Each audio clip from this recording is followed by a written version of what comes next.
Hola, ¿cómo están? Mi nombre es Darma Torres. Estamos nuevamente por acá en los ensayos de Tómalo con Gracia. Voy directo al grano. Hoy vamos a tocar un tema muy especial. Pero antes quisiera advertir un poco para quién está dirigido este tema, ¿vale? Esto es un mensaje para cualquier persona. Esto es un mensaje muy específico, por lo que quiero que presten mucha atención para quién va dirigido este mensaje. Porque si no entramos en este lote de que este mensaje es para personas de este lote como tal, podemos de alguna otra manera malinterpretar muchas de las cosas que voy a decir hoy. Podemos no estar conectados con lo que se va a transmitir realmente. Y quizás se pueda malinterpretar un poco lo que Dios ha puesto en mi corazón transmitir el día de hoy. Este es un mensaje para aquellos que no pueden más, ¿no? Este es un mensaje para las personas que, que de alguna otra manera estuvieron clamando a Dios en una circunstancia difícil en su vida y que Dios, según ellos, no contestó. Aquellas personas que quizás estuvieron clamando a Dios, orando a Dios, pidiéndole por la vida de una persona, pero que esta persona al final falleció. Esto es un mensaje para aquellas personas que quizás han estado luchando durante muchos años por una adicción, por, eh, contra la depresión, contra la ansiedad, contra la pornografía o contra cualquier adicción que esta persona pueda tener, llámese alcohol, droga o lo que sea, y que no han podido, que han clamado a Dios, que han tratado de pedirle que por favor llegue a tiempo antes que esta catástrofe ocurra. Pero que de repente pasó esta circunstancia y que ustedes creyeron que Dios nunca llegó.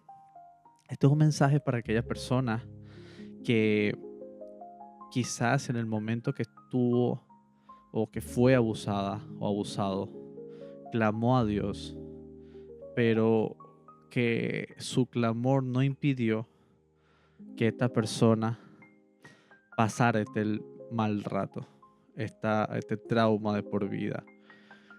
Este es un mensaje para aquellas personas que quisieron evitar con todo el corazón una circunstancia que les marcó de por vida. Yo sé que no es un mensaje alegre, yo sé que no va a ser un mensaje para todo el mundo, yo sé que todo el mundo ha tenido dificultades en la vida, yo sé que hay personas que han tenido muchísimos problemas, pero estoy hablando a ciertas personas que han tenido problemas gordos, de estos, de lo que te dejan en shock, de esto, de lo que tienes que luego ir a terapia, de esto de lo que pasan los años y sigues recordando esa escena o sigues recordando el suceso. Estoy hablando con personas rotas. Y así se llama el mensaje de hoy, las personas rotas. Este es un mensaje para las personas que realmente identifican que luego de ese suceso, sus vidas no volvió a ser la misma. Esto no es un mensaje para aquella persona que dice yo estoy bien, psicológicamente, espiritualmente estoy bien. Aquellos eh, querubines, arcángeles, aquellos mortales perfectos que dicen yo no necesito ayuda en este momento, estoy sumamente bien conmigo, con mi familia, con todos, estoy bien con Dios, estoy bien y está todo alineado en sus vidas.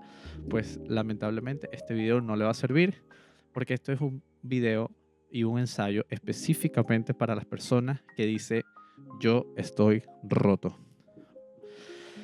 Porque este mensaje es un mensaje muy, muy importante, ya que Dios me ha hablado mucho a través de él y por diferentes medios. Me puse una prédica la otra vez con Susi por la tele, la vimos y están hablando sobre este tema. Luego el domingo fui a la iglesia y hablaron del mismo tema.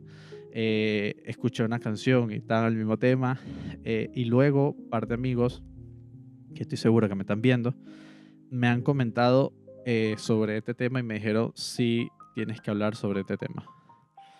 Y ahí fue cuando yo dije, pues voy a hacerlo, voy a ser obediente a lo que Dios quiere que yo diga, aunque yo me sienta roto. Este es un mensaje para mí y un mensaje también para ti, ¿ok? Yo sé que a veces han escuchado alguna vez en sus vidas, en algunas prédicas o enseñanzas o personas que dicen, no, que Dios llega en el momento justo, ¿no? Jesús llegó antes de que mi matrimonio se rompiera. Jesús llegó para darme un plato de comida. Jesús llegó a tiempo porque me sanó de esta enfermedad a punto de la muerte. O Jesús cada día me respalda y me da en el último momento, pero da, ¿no? Y, y como que presentan, ¿no? A este Jesús Salvador justo antes de las desgracias, ¿no? Como que estuve a punto de lanzar y Dios me salvó. Estuve a punto de tal cosa, pero Dios me frenó. Estuvieron a punto de robarme, pero Dios me salvó. Y así podemos escuchar muchísimas personas que tienen testimonios maravillosos de eso. Y tú dices, oye, qué tristeza, porque cuando yo clamé, cuando yo le pedí a Dios que llegara en ese momento justo, no llegó. ¿Es que acaso fue culpa mía? ¿Es que acaso no oré con la intensidad que debía? ¿Es acaso que me faltó fe? ¿O que no soy digno para hablar con Dios? ¿O sencillamente que Dios no existe? De repente fue una casualidad de que Dios se le apareció a estas personas en el momento justo y ellos retribuyeron esta acción como parte de Dios porque les sacó de una problemática. Pero a mí no me ha pasado. No, estoy hablando como en general. Eh, a mí lo único que me pasó fue que antes clamé sobre esta circunstancia que me pasó. Clamé y al final terminó pasando y me terminó doliendo. Me terminó rompiendo el alma. A mí me pasó.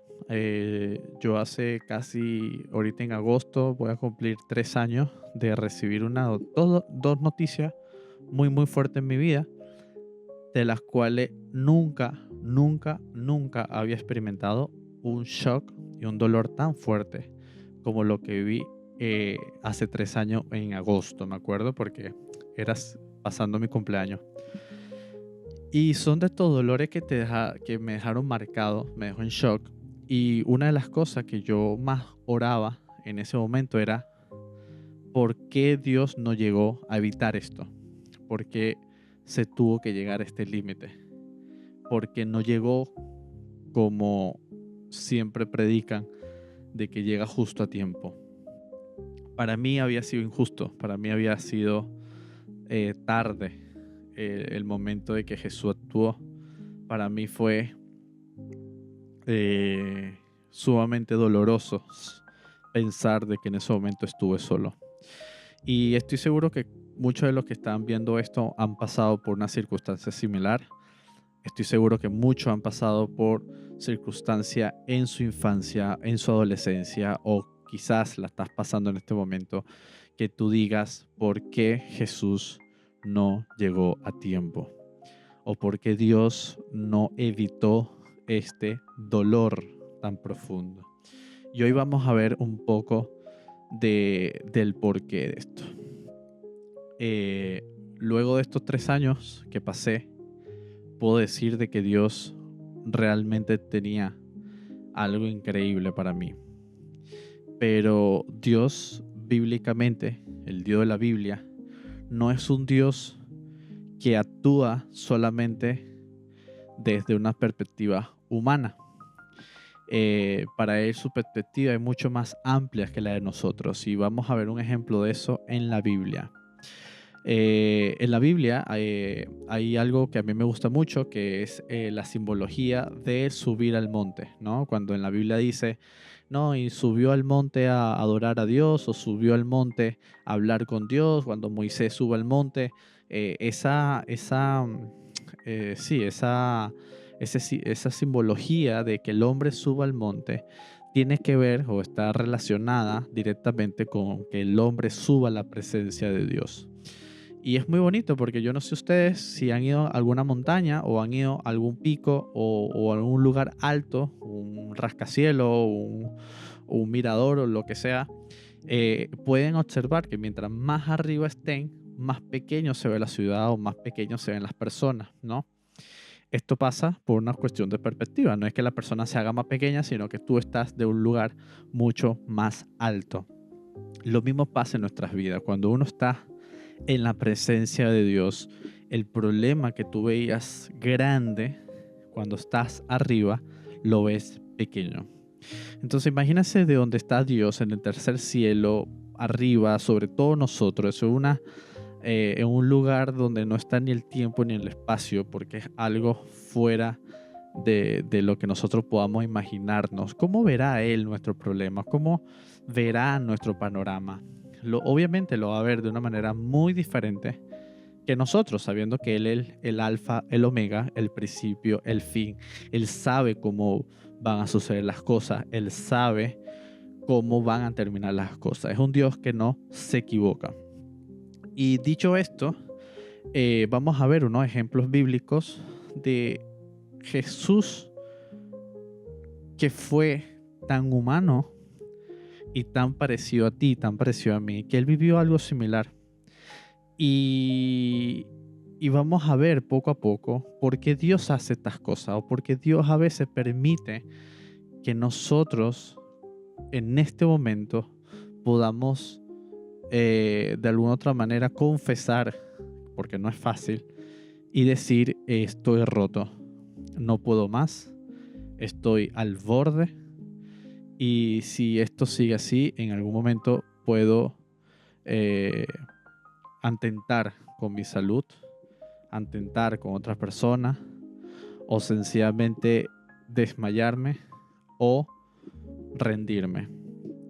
Pero eso no es el propósito de lo que Dios quiere hacer con nosotros. Y eso lo vamos a ver. Dice Mateo 26:39, dice en la versión NBI, yendo un poco más allá, se postró rostro en tierra y oró. Esto es Jesús. Padre mío, si es posible, no me hagas beber de este trago amargo, pero no sea lo que yo quiero, sino lo que tú quieras. En otras versiones, por ejemplo en Reina Valera, dice, yendo un poco más adelante, se postró sobre su rostro, orando y diciendo, Padre mío, si es posible, pasa de mí esta copa, pero que no sea como yo quiero, sino como tú. Muchos teólogos afirman que la angustia de Jesús en el momento previo a ser crucificado era tan angustioso que sudaba sangre, que es uno de los puntos más críticos, uno de los puntos más al límite que tiene el ser humano de absorber un estrés profundo sobre un suceso, porque literalmente sabía todo lo que iba a sufrir. Y como un ser humano normal, le dolía, incluso oró para que si sea posible evitara pasar este problema o esta circunstancia a Jesús. Y aquí uno puede decir, bueno, pero Él era Dios, Él se pudo haber salvado, Él pudo haber hecho las cosas de una manera totalmente diferente. Y la verdad es que no, porque había un propósito en medio de lo que Él iba a hacer. Con permiso. ¿Qué pasa? Que Evitar el sufrimiento es evitar el progreso y es evitar el propósito. Jesús había venido a la tierra con un propósito y parte de ese propósito era la necesidad de que Él sufriera por todos nosotros en esa cruz, ¿vale? Pero eso no le quita el hecho de que Él le doliera y su parte humana sufriera al saber que iba a pasar por eso. Ahora, nosotros no vamos a pasar por lo mismo porque nosotros no tenemos que cargar con el pecado de todo el mundo. Sin embargo, hay procesos en nuestras vidas que no podemos evitar porque precisamente son necesarios para cumplir la voluntad de Dios en tu vida. Y uno dice, bueno, Dios, pero ya agarra a otro guerrero, agarra a otra persona. Fíjense algo, yo no sé si a usted le gustan las biografías, yo no sé si a usted le gusta saber sobre la historia de las personas famosas o personas que tuvieron una huella importante en la tierra. Usted se puede dar cuenta que gran parte de ellos, sus infancias fueron muy crueles, sus infancias fueron muy dolorosas y llegaron a ser grandes, por así decirlo, gran parte por el proceso que ellos han vivido.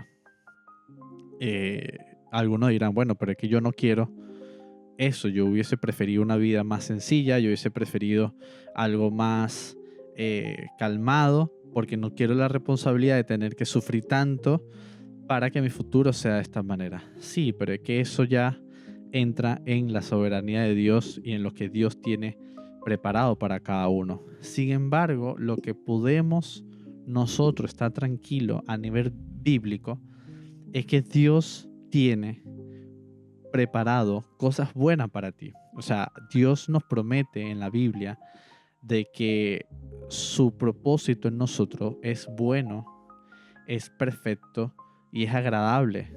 La voluntad de Dios para nuestra vida es que nosotros realmente vivamos en gozo, vivamos en armonía, vivamos en amor y podamos ser de alguna otra manera personas tan prósperas a nivel espiritual, a nivel general, que podamos bendecir a otra persona.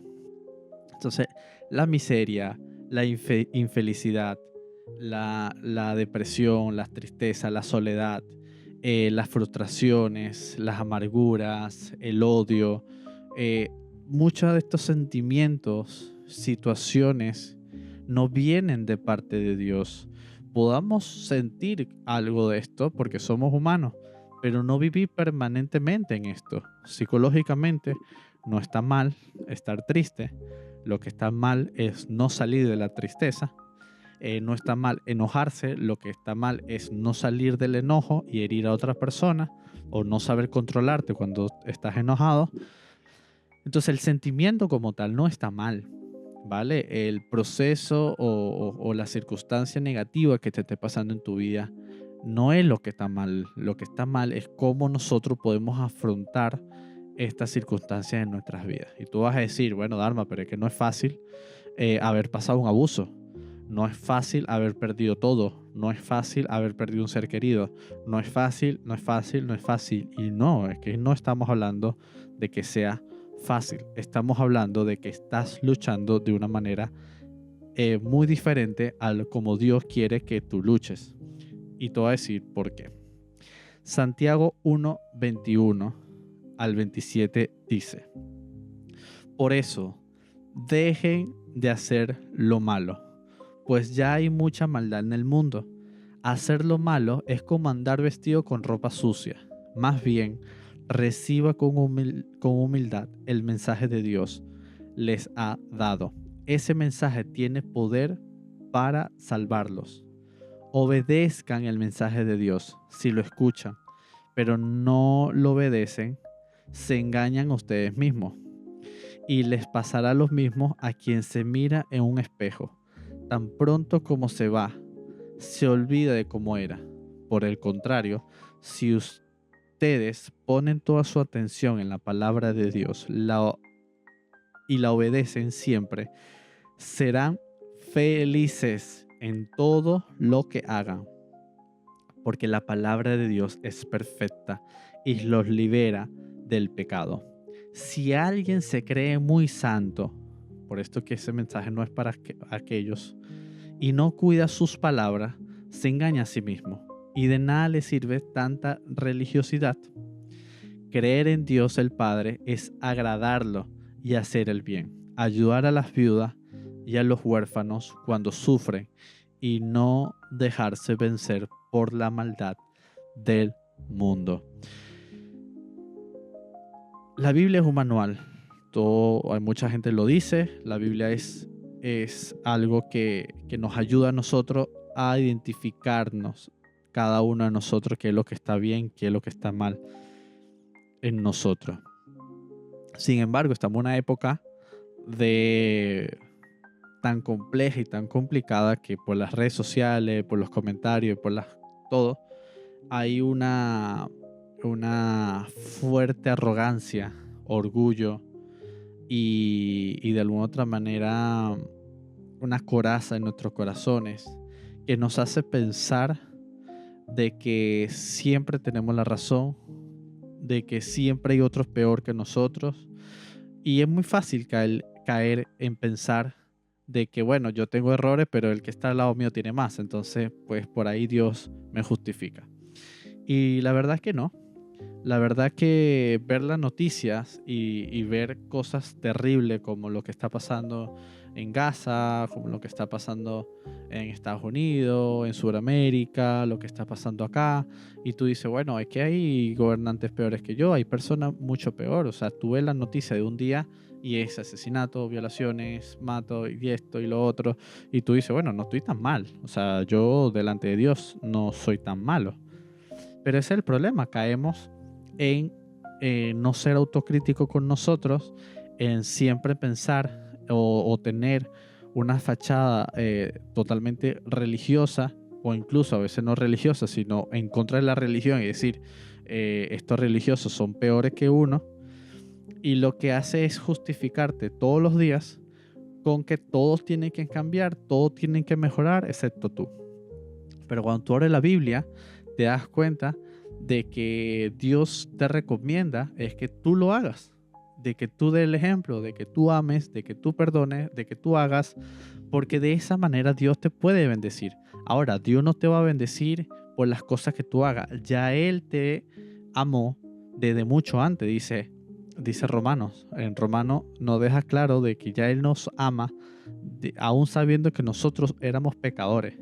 Entonces, a diferencia de muchas religiones, nosotros no amamos a Dios eh, eh, para que Él nos ame, sino que amamos a Dios porque ya Él nos ama. ¿Ok? Y eso es algo totalmente diferente. Dios te ama a ti, Dios me ama a mí y Dios quiere lo mejor para nosotros. ¿Entiende algo? Todos los que somos padres sabemos que vamos a querer lo mejor para nuestros hijos, ¿vale? Pero yo no puedo prometerle a mis hijos que no van a sufrir. Cuando ellos sufran, cuando ellos les pase algo, ellos tampoco me pueden culpabilizar a mí de que algo malo le pasó. Porque así es la vida. Van a sufrir, les voy a decepcionar y van a haber muchos momentos donde ellos se van a sentir tristes, solos y van a decir no puedo más, estoy también roto. Pero lo que sí puedo darle a ellos son herramientas para que ellos puedan salir de esta situación de una manera más rápida. Y eso mismo es lo que hace Dios con nosotros. Dios te da una herramienta práctica para que puedas salir del hueco donde estás. ¿Cuáles son esas herramientas? Hay muchas, pero te doy un spoiler.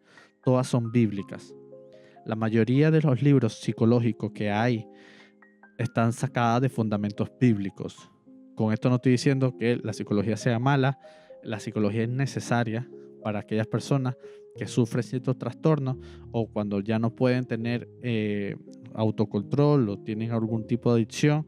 Yo normalmente recomiendo un combo de todo, ¿no? De una parte espiritual, una parte biológica, una parte psicológica, todo en conjunto, porque nosotros somos carne, nosotros somos espíritu y deberíamos tratar de todo un poco. Ahora, Dios nos da estas herramientas y nos da una herramienta muy, muy importante, bueno, dos, que es la palabra de Dios. La palabra de Dios dice la misma Biblia que es el verbo hecho hombre. Jesús es la palabra de Dios.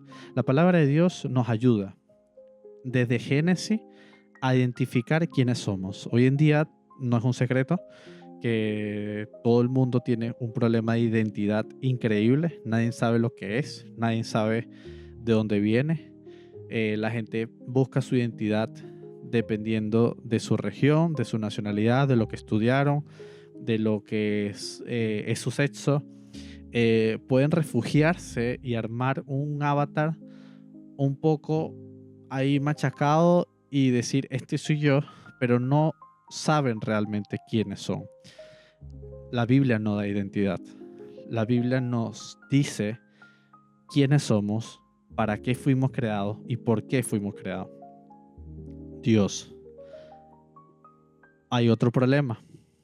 No solamente hace falta que la persona tenga identidad, sino que la persona necesita ser autocrítica, la persona necesita saber un poco más de las cosas para tener criterios propios, para poder decir, estoy tomando decisiones porque yo quiero o porque todo el mundo la toma. A mí me da risa un meme que está por ahí que dice, yo soy rebelde y hago lo que yo quiera. Y tiene una camisa con todos los movimientos que como que participa. Y todos son unos movimientos donde todo el mundo participa. Entonces como que no estás haciendo lo que te da la gana, estás haciendo lo que todo el mundo está haciendo. No te hace diferente eso. Pero esto no estamos aquí para ser diferentes, estamos aquí para conocer un poco. Si tú tuvieras un padre millonario pero no lo conoces, jamás reclamarías ni un centavo de algo de él o de una herencia de él porque no lo conoce. De la misma manera, cuando nosotros no conocemos a Dios, no podemos reclamarle absolutamente nada a alguien que no conocemos. Por eso la Biblia es tan importante para saber quiénes somos, pero también para saber quién es Dios.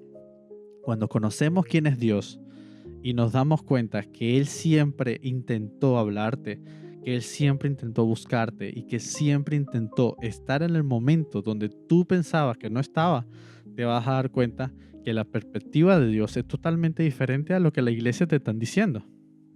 La iglesia te están diciendo que Dios es un Dios condenador, pero en la Biblia dice que Él envió a su único Hijo para que todo aquel que en Él crea no se pierda, mas tenga vida eterna.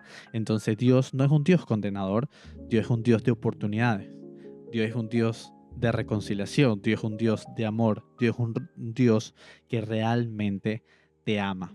Ojo, no te ama tal cual eres, te ama por lo que eres realmente.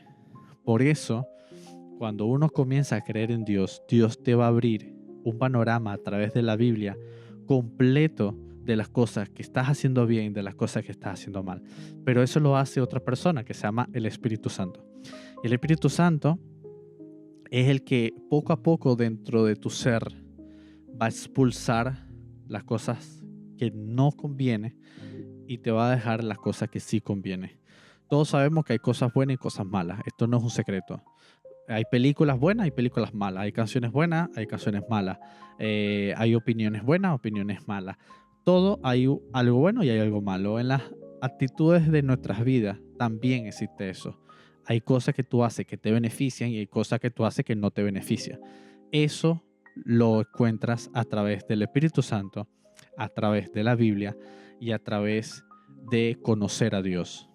¿Eso te hace una persona religiosa? No, te hace ser una persona libre en tener en la mesa todas las herramientas o todas las alternativas y decidir hacer el bien. Dios te está pidiendo no sacrificio, porque Él no quiere que tú mates un chivo, una gallina, no. Él te está pidiendo obediencia. Pero yo sé que la palabra obediencia está muy, muy mala empleada hoy en día porque suena a dominio, suena a dictadura, suena a que tienes que hacer sí o sí porque te castigo, pero la palabra obediencia es mucho más bonita de la que tú piensas. Y te voy a explicar por qué. Obediencia eh, se hace o se da de una manera no forzosa cuando tú tienes un agradecimiento eterno con una persona. Por ejemplo, si yo amo muchísimo a mis hijos, le doy todo, disciplina, amor, bienestar, todo lo que yo pueda darle. En algún momento ellos me van a obedecer por miedo a que le pegue o porque me aman. Dios quiere que uno le obedezca por amor y no por miedo. Y eso te lo va a enseñar a través de la Biblia. Entonces cuando Él comienza a amarte, la obediencia no te va a pesar. Porque la obediencia va a ser, lo hago por todas las cosas que has hecho por mí. Entonces esa obediencia es la que te va a traer bendición y se va a volver como un círculo muy bonito de conocer a Dios, dar a conocer a Dios, dar, amar y dar, amar y dar, amar. Y luego cuando veas esa cosecha de lo que estás haciendo o de lo que Dios está haciendo a través de ti, te vas a dar cuenta que la cosa que viviste, que te dolió, fue con un propósito divino. Voy a terminar con una frase que quiero que la tengas muy, muy presente. Yo sé que hay circunstancias difíciles, ¿vale? Pero recuerda siempre esto. Un amigo siempre me decía, tú eres muy optimista, tú siempre piensas que las cosas pueden ir a mejor, pero no te has puesto a pensar de que las cosas pueden ir a peor. Y yo le dije, sí, en ese momento, mentira, en ese momento yo traté de defenderse un poquito más positivo, pero luego me di cuenta que él tenía razón. Y sí, hay momentos que te van mal, pero que pueden ir peor. Y por eso escribí esta frase inspirada por Dios, porque cuando la escuché en la iglesia, la escribí de una vez y dije, tengo que compartirla porque me pareció una frase muy, muy bonita que Dios puso en mi corazón. Que las cosas no vayan a peor es gracias a Dios, pero que las cosas vayan a mejor es gracia de Dios. La primera gracia es con S de agradecimiento, pero la segunda gracia es sin S y es de un regalo inmerecido de parte de Dios. La repito para terminar. Que las cosas no vayan peor es gracias a Dios, pero que las cosas vayan mejor es pura gracia de Dios. ¿Por qué? Porque estoy seguro que muchas de las cosas que hemos cometido han vuelto como una especie de karma, que la Biblia lo llama lo que tú siembras, eso mismo vas a cosechar. Hemos sido tan malos en esta vida, hemos cometido tantos errores, hemos llenado nuestro corazón de tantas cosas, que cuando estas cosas vienen a nosotros y nos duelen, a veces las pagamos de la misma manera. Y se vuelve un círculo de rencor, de removimiento, de odio, de frustraciones, de depresión, de dolor y de muchas preguntas que no sabes cómo responder. Pero Dios en esta hora, cuando veas este video, te está diciendo, confía en mí. No hay un mejor maestro obrero que lo que Dios puede hacer con tu corazón roto. Pero para eso necesitamos confiar en Él. Yo no sé qué estás pasando, pero si quieres tener una compañía en algunos del dolor, me puedes escribir. Y estoy seguro que puedo ayudarte.